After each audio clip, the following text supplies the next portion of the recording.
कहानी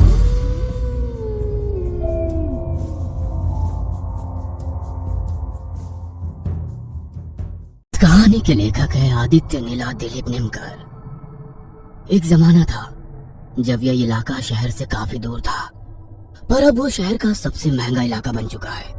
पिछले 4 साल में यहाँ बयानी बिल्डर ने बड़ा ही आलीशान कॉम्प्लेक्स बनाया है जिसका नाम है बयानी ड्रीम्स टाउनशिप। शहर के बड़े से बड़े अमीरों के इस ड्रीम प्रोजेक्ट में बंगलो लेने की होड़ लगी थी। करोड़ों के भाव में बंगलो थे यहाँ, मानो मिनी यूरोप ही बनाया था। इस हाई एंड प्रॉपर्टी में 10 या 15 घर थे। Club, swimming pool, lawn, garden, restaurant, supermarket, सब कुछ था। शेट्टी फैमिली यहाँ रहने आई तब उनके 9 साल छोटे बच्चे केशु को सबसे पसंद आई। वो चीज थी वहाँ पे खड़ा बेजुका। वैसे तो पुराना लग रहा था पर बहुत ऊंचा, उसका लाठी जैसा बदन जिस पे मैला सफेद ढीला सा कपड़ा, घास फूस के हाथ और वो मटकी पर बनाया चेहरा। उसे देखकर केशु चौंक गया। ऐसा खिलौना उसने कभी नहीं देखा था। उसके बारे में अपने पिता से उसने पूछा तो उसे पता चला उसे स्कैरक्रो कहते हैं। खेतों में किसान इसे बेजुका खड़े करते हैं ताकि पंछी आकर खेतों से दाने ना चुग पाए। पंछी इन बेजुकाओं को असली इंसान समझते हैं। केशु को ये बात सुनकर अचरज तो हुआ पर मजेदार भी लगा। दिन बीतते गए। सिटीज की तरह आसपास के बंगलों में भी लोग आकर बस गए। पड़ोस के बंगले में कपूर परिवार, उसके पीछे पाटिल फैमिली, स्विमिंग पूल के पार मिस्टर शाह का बड़ा सा परिवार। इनकी बीवियों ने तो किट्टी पार्टीज करना शुरू किया। शेट्टी की रेस्टोरेंट चेन थी। शाह फैमिली का बड़ा सा सुपरमार्केट था। पाटिल एनआरआई थे जो कभी कभी ही यहाँ रहते थे। इनके बच्चे क्लब लॉन में खेला करते थे। सारे बच्चों को बेजुका को लेकर बड़ी हैरानी रहती थी, थोड़ा सा डर भी लगता था।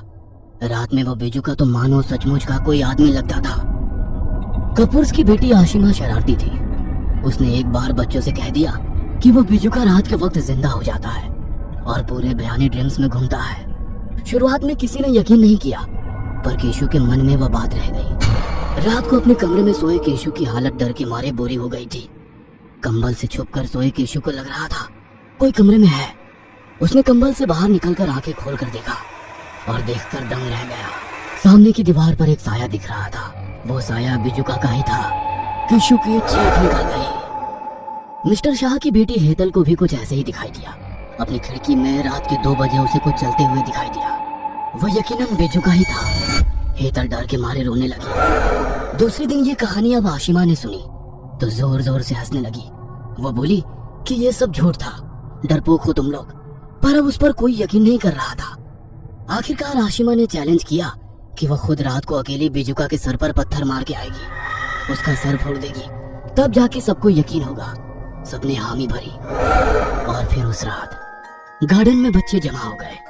कॉम्प्लेक्स के पिछली साइड में वह बेजुका था। आशिमा ने हिम्मत करके उस ओर चलना शुरू किया। थोड़ी आगे जाती और फिर वो पीछे देखती कि बाकी बच्चे गार्डन में खड़े उसको देख रहे हैं या नहीं। फिर आगे चलने लगती। फिर 2 मिनट बाद पीछे देखती। गार्डन में खड़े बच्चे कांप रहे थे। उन्हें घर जाने की जल्दी थी। अपने पेरेंट्स को बिना बताए ही वो रात को यहाँ आए थे और कॉम्प्लेक्स की सिक्योरिटी हाईटेक होने के कारण घर वालों को बच्चों की फिक्र नहीं थी। पर पेरेंट्स को भी कहाँ पता था कि इस कॉम्प्लेक्स में कुछ ऐसा था जो हाईटेक सिक्योरिटी के ताकत से भी बाहर था। आशिमा आगे चल रही थी। उसके सामने अब ऊंचा खड़ा हुआ बेजुका दिखने लगा। रात के अंधेरे में वो डरावना लगने लगा था, मानो वो आशिमा को गुस्से से दूर रहने को कह रहा था।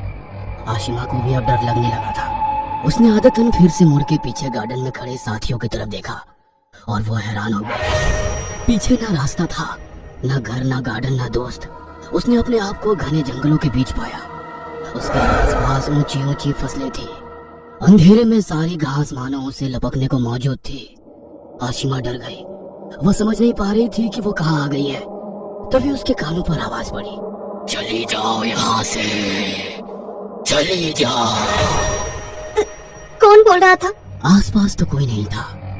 आशिमा ने मुड़कर देखा तो आवाज बेजुका से आ रही थी। आशिमा के होश उड़ गए और वो वहीं पर बेहोश होकर गिर पड़ी। दूसरे दिन जब आशिमा ने आंखें खोली तो वो अपने रूम में थी। उसे वॉचमैन और सोसाइटी के लोगों ने उठाकर घर पर लाया था। बेजुका वहीं के वहीं था। ना उसके पास कोई पेड़ था ना जंगल। आशिमा के बात पर कोई विश्वास नहीं कर रहा था, पर आशिमा के जैसे ही एक्सपीरियंस बाकी लोगों को भी जल्द आने वाला था। फिर एक दिन सुपरमार्केट के गोडाउन में धान की गोनियां रखने के लिए एक ट्रक आया। शाह फैमिली के राकेश सुबह 4 बजे ट्रक से गोनियां उतार के गोडाउन में रखने का काम करवा रहे थे। काम खत्म होने के बाद वो अपने घर की तरफ निकल पड़े। घर ज्यादा दूर नहीं था, कॉम्प्लेक्स में ही था।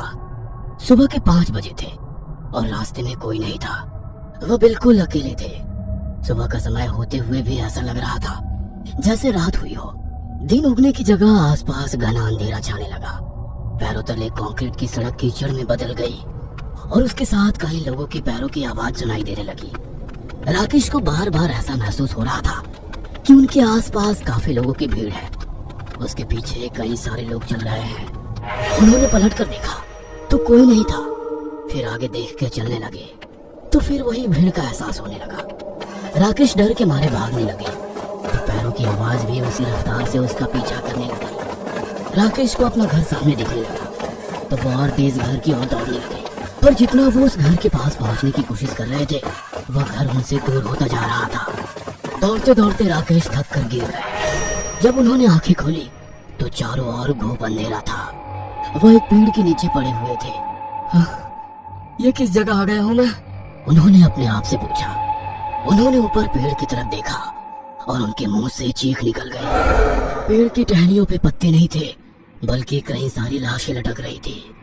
वह लाशें राकेश की ओर देख रही थी। ऐसा लग रहा था कि वो लाशें कभी भी राकेश को अपने साथ पेड़ पे लटका देंगी। राकेश वो मंजर सह नहीं पाए और उन्होंने आंखें बंद कर ली। जब फिर से आंखें खोली तो उनके आसपास बहुत सारी धान की गोनियां पड़ी थी और ट्रक की आवाज आने लगी। राकेश ने उठकर देखा तो वो उसी ट्रक में थे जिसमें से उन्होंने धान की गोनियां निकलवाई थी। वो ट्रक कॉम्प्लेक्स से दूर जा रहा था। राकेश जोर जोर से चिल्लाने लगे, रुको रुको, ट्रक को रोको, ये क्या हो रहा है, मैं यहाँ कैसे आया? वो चिल्ला रहे थे पर उनकी आवाज सुनने को कोई था ही नहीं। शायद उनकी आवाज वो दीवार पर खड़ा कोई सुन रहा था, क्योंकि उसने ही राकेश की तरफ पलट कर देखा। वो कोई और नहीं था बल्कि बिजू का था। राकेश ने देख के दंग रह गए और बेहोश होकर गिर गए। आंखें खोली तो ट्रक के ड्राइवर और क्लीनर उनकी ओर ताज्जुब से देख रहे थे। अरे साहब, आप यहाँ ट्रक में कैसे आ गए? राकेश केवल हैरान होकर देख रहे थे। कोई जवाब नहीं था उनके पास। ड्राइवर ने उन्हें घर छोड़ दिया। फिर भी राकेश की आंखों के सामने पेड़ पे लटकी लाशें और पलट कर देखने वाला बिजू का बार बार नजर आ रहे थे।